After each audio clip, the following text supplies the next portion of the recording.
kumabheketwana kwi-Electoral Court okuyinkantolo enkulu kakhulu, inkantolo ephezulu kunawo wonke ebhekeneke nezokhetho, ngoba ngisho no-IEC imbala ubika-ke kuyona le nkantolo. Angiqale nje ngikubingelele ngikwamukele le channel eMaswidi Media Production okubingelelayo umxolisi Mfanakadlo Mozala phansi le inkandla enhle ngokuyiholela. Mangabe-ke uyaqala ukufika ngicela ukuthi ungenzele iqiniso lokuthi ucofa subscribe maqedwe bale video, ushaye like bese-ke uyakhomenta kulolu daba namhlanje. Nganza kwethu kuyehliwa kuyenyuka kwinkantolo yezokhetho, njengoba-ke ngizokukhumbuza nje ukuthi iqembu lomkhonto wesizwe kwathi nje kuqedwa kuvota libona ukuthi-ke ey'nkundleni zokuxhumana ziningi iy'nkinga ey'lokhu zenzeka, kanye-ke namanye amaqembu belokhu bebona ey'nkundleni zokuxhumana ukuthi hawu nabo ubufakazi buvela lapho ukuthi khona amavoti abhalwe kabusha, nazi iy'namba njengoba-ke nanibona-ke nani inazi iy'namba ezinye edithiwe, nazi ezinye iy'namba zishintshiwe ephepheni kuvela lezi, emishinini-ke kuvela lezi.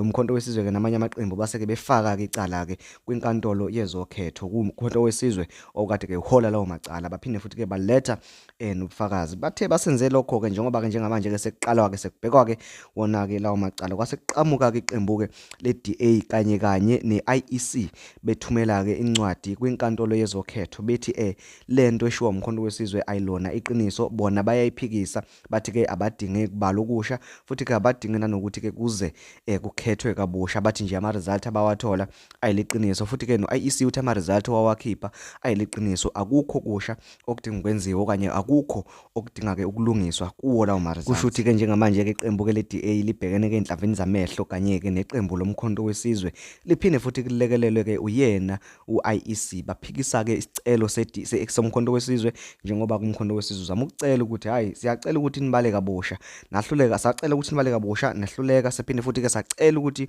nivotwe okanye kuqelwe phansi kuvotwe, kepha nasiphikisa-ke isicelo sethu. Kepha-ke namanje sisaqhubeka futhi-ke nobufakazi-ke siyabuletha, njengoba ubonile-ke kule video edlule siqeda kuyifakala kwiMaswidi Media Production, lapho khona kuvela okanye-ke omunye wabasebenzi be-IEC eyovela-ke namhlanje enkantolo ngazo iy'nsolo zokukhwabaniswa, njengoba-ke kuthiwa wabanjwa namabhokisi okuvota sekuvotiwe endlini yakhe nasemotweni yakhe. Bathi-ke mebemvimba-ke wabaleka, bathi sebemlandela beze befika emzini wakhe bafike-ke bafica-ke amavoti abantu avalelwe nje endlini yakhe, wabeke seboshwa. Njengamanje-ke namhlanje bekuyima eyovela-ke enkantolo, kusho khona ukuthi-ke lokhu buyanda-ke ubufakazi obulokhu-ke bulethwa umkhonto wesizwe kanye-ke namanye amaqembu akhala-ke ngama-result.